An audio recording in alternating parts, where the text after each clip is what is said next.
बांग्लादेश की एक प्रसिद्ध लेखक हैं तस्लीमा नसरीन, जिन्होंने मदरसों को लेकर एक विवादित बयान दिया, जिसके बाद उत्तर प्रदेश के उप मुख्यमंत्री केशव प्रसाद मौर्य ने यहाँ तक कह दिया कि मदरसों में पढ़ने वाले बच्चे आतंकी पैदा होते हैं। इस पर बात करने के लिए क्योंकि मौलानाओं में खासी नाराजगी देखने को मिल रही है, इस पर बात करने के लिए हमारे साथ कारी इसाक गोरा साहब हैं, जो केशव प्रसाद मौर्य के बयान से खासी नाराजगी जता रहे हैं। बात करेंगे क्या कुछ कहना है। सर, क्या कुछ कहें केशव प्रसाद मौर्य जी ने जो मदरसों को लेकर विवादित बयान दिया है। देखिए, तस्लीमा नसरीन एक लेखिका है बांग्लादेश की और बहुत विवादित महिला हैं। उन्होंने भी इस पर बहुत बड़ी टिप्पणी की है कि मदरसों पर उन्होंने एक इल्ज़ाम लगाया है। उसके बाद केशव प्रसाद मौर्य का, उत्तर प्रदेश के उप मुख्यमंत्री का बयान आया। जब हमारे कान में ये आवाज़ आई कि उत्तर प्रदेश के मुख्यमंत्री ने ये बात कही है कि मदरसों में कहीं न कहीं आतंकवाद का पाठ पढ़ाया जाता है, तो हमने सबसे पहले यही सवाल पूछा कि चुनाव कब है। तो कहीं ना कहीं ये चीज़ें चुनाव को प्रभावित करने के लिए, चुनाव को तरफ तवज्जो बढ़ाने के लिए। देखिए, ये हमारे लिए बहुत दुर्भाग्य की बात है कि हमारे मुल्क में कुछ ऐसे राजनेता हैं, कुछ सियासतदान हैं, जो एक विशेष धर्म के बारे में उल्टी सीधी बातें करके ये सोचते हैं कि दूसरे विशेष धर्म के कुछ कट्टरपंथी लोग खुश होंगे। जबकि अब ऐसा नहीं रहा है। लोग बेदार हो चुके हैं, समझदार हो चुके हैं। अब बात कुछ और करने की ज़रूरत है। अब जो है एजुकेशन पर बात करनी चाहिए। हमारे मुल्क में कितने स्कूल और बने उस पर बात होनी चाहिए। युवाओं को रोज़गार कैसे मिले उस पर बात होनी चाहिए। लेकिन इस पर बात नहीं होती हमारे यहाँ। अब सिर्फ मंदिर मस्जिद, मदरसों पर इल्ज़ामात पर यही बातें होती हैं। तो रही बात मदरसे में, मदरसे की तालीम पर, एतराज़ात पर, हमने पहले भी कहा था, मैं एक दफ़ा फिर वही कहता हूँ कि अगर किसी को भी हमारे मदरसों से या मदरसे में तालीम पर किसी को एतराज़ है, वो पहले आए, आकर रहे, देखे। अगर वो खुद कायल ना हो जाए तो वो कुछ भी कह ले। इस तरह की बातें ना कहे, इससे तकलीफ़ होती है तमाम हिंदुस्तानियों को। और अगर आप ये समझते हैं इस पर हमें जो है राजनीतिक लाभ मिलेगा, तो ये चीज़ें अब ख़त्म हो गई हैं। आप देख चुके हैं कि जितने भी युवा हैं उनकी फ्रस्ट्रेशन आप जंतर मंतर पर देख चुके हैं। तो अब इस तरह की बात मत करिए, मत करिए इस तरह की बात। इससे जो है कहीं ना कहीं बहुत दिल दुखने वाली बात होती है और कहीं ना कहीं लोगों को बड़ा एतराज़ होता है। लेकिन कुछ मौलाना हैं, वो इस पर कहते हैं कि मदरसों में संस्कृत भी पढ़ाई जानी चाहिए, इंग्लिश भी जानी चाहिए, और राष्ट्रवाद पर बात होनी चाहिए, वंदे वंदे मातरम पर बात होनी चाहिए। देखिए, जो लोग इस तरह की बात कह रहे हैं कि संस्कृत भी पढ़ानी चाहिए, इंग्लिश, इसके लिए तो हमारे अकाबिरीन भी कहते आए हैं और मदरसों में ये चीज़ें होती हैं।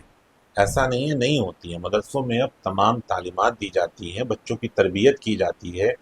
आप अगर किसी मौलाना को देख लेंगे, उनको लगता है कि उनके पास क्या तालीम है, तो आप उसके बारे में अगर सर्च करेंगे आपको पता चलेगा। आजकल मौलाना भी बहुत अच्छे अच्छे तालीम हासिल कर रहे हैं। ये कहना बिल्कुल उचित नहीं है कि अब मदरसों में इंग्लिश नहीं पढ़ाई जाती या दूसरी संस्कृत नहीं पढ़ाई जाती। बिल्कुल पढ़ाई जाती है और मदरसों में सबसे ज़्यादा तो देश का पाठ वहाँ पढ़ाया जाता है।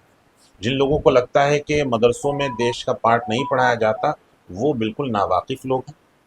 मदरसों में ही पाठ पढ़ाया गया था, तभी ये मुल्क आज़ाद हुआ था। आप अगर हिस्ट्री जानते हैं, हिस्ट्री को पढ़िए। और अगर आप हिस्ट्री के बारे में नहीं जानते तो अपने बड़ों से पूछिए, किताबों को खंगालिए, आपको पता चलेगा कि मदरसों का योगदान क्या रहा है और मदरसे क्या अपना योगदान अदा करते आए हैं। क्या उन मौलानाओं के को जानकारी की कमी है? देखिए, जो मौलाना इस तरह की बात करते हैं तो कहीं ना कहीं उन मौलानाओं को जो है जानकारी सही नहीं है। वो सर्च नहीं करते, उनको पता नहीं है। उनको सिर्फ एक टॉपिक मिल जाता है बोलने का। तो मैं समझता हूँ कि ज्ञान की कमी होने की वजह से भी लोग कुछ भी बोल देते उन्हीं में से कुछ मौलाना है हैं। उन्हीं में से कुछ मौलाना है वो जो मुख्यमंत्री योगी आदित्यनाथ हैं, उनसे अपील कर रहे हैं कि यूसीसी उत्तर प्रदेश में जैसे उत्तराखंड में लागू हुआ है, यूसीसी उत्तर प्रदेश में भी बहुत जल्द लागू कर देना चाहिए, पूरे देश में लागू कर देना चाहिए। देखिए, जिनको आप मौलाना बता रहे हैं और वो मांग कर रहे हैं उत्तर प्रदेश के मुख्यमंत्री योगी आदित्यनाथ जी से कि वो भी जो है उत्तराखंड के मुख्यमंत्री की तरह यूपी में भी यूसीसी लागू कर दें। आप उनसे जाकर पूछिए कि यूसीसी के मायने क्या हैं। उनको नहीं पता यूसीसी क्या है।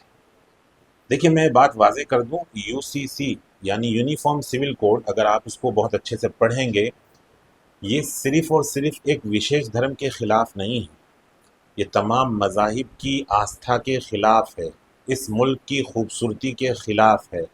और जिनको ये लगता है कि यूसीसी बहुत अच्छा है, इसका मतलब ये है कि उन्होंने इसको रीड नहीं किया, उन्होंने उसको नहीं पढ़ा। अगर हम एक ही लाठी से तमाम लोगों को हाँकने लग जाएंगे तो इस मुल्क की खूबसूरती कहाँ रहेगी। इस मुल्क की खूबसूरती तो यही है कि यहाँ मुद्दतों से तमाम लोग जितने भी मज़ाहिब के मानने वाले हैं वो अपने अपने मज़हब के नियमों के अनुसार ज़िंदगी बसर करते आए हैं, बसर करते हैं।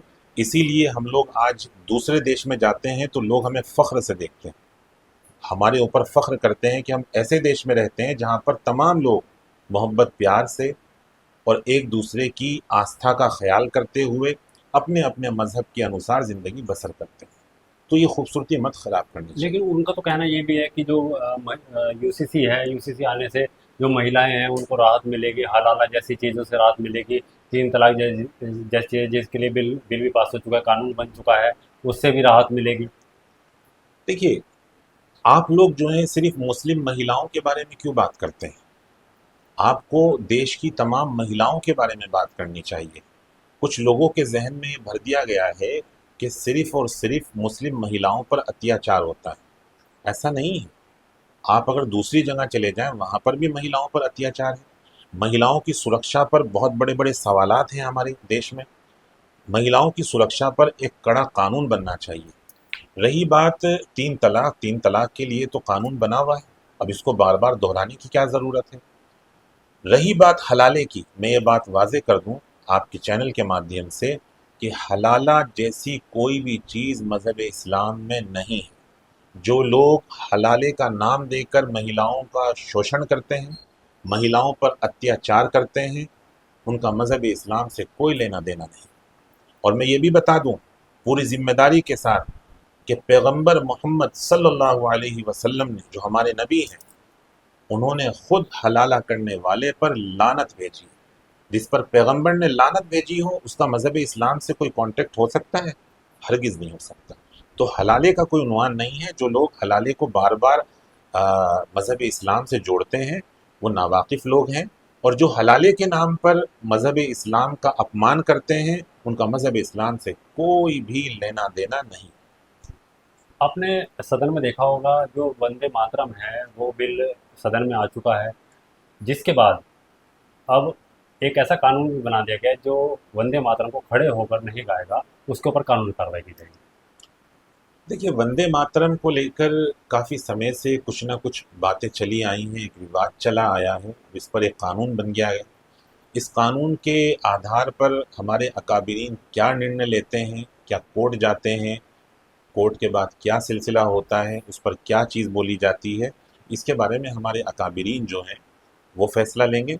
बहरहाल बस इतना कहना ज़रूरी है कि किसी की मजहबी आस्था पर ज़बरदस्ती डाका नहीं डालना चाहिए, ज़बरदस्ती उनके ऊपर कोई चीज़ नहीं करनी चाहिए।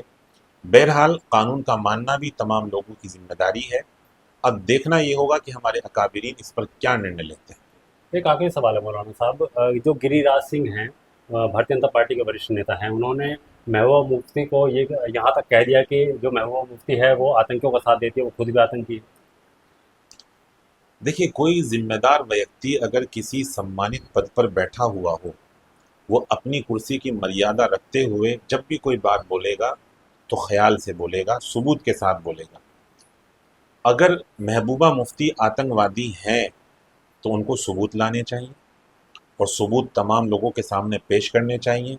अगर महबूबा मुफ्ती आतंकवादी हैं तो वो बाहर क्यों फिर रही हैं, तो उन पर कार्रवाई होनी चाहिए।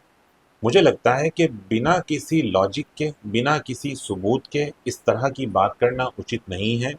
गिरिराज को मुझे लगता है कि सबूत पेश करने चाहिए, और अगर वो सबूत पेश नहीं करते तो बिना शर्त तमाम तमाम जनता से माफ़ी मांगनी चाहिए। बहुत बहुत धन्यवाद कारी साहब आपका। ये थे हमारे साथ कारी साहब गौरव साहब, जिन्होंने बेबाकी से हमारे सवालों का न्यूज़ समाचार पर ओटीटी का जवाब दिया और बेबाकी से अपनी अगर आप ये बात खबर रखी। फेसबुक पर देख रहे हैं तो वीडियो को लाइक करके पेज को फॉलो करें। इसके अलावा अगर आप इस खबर से यूट्यूब के जरिए जुड़े हैं तो चैनल को सब्सक्राइब करके बेल आइकन दबाना बिल्कुल ना भूलें। नमस्कार।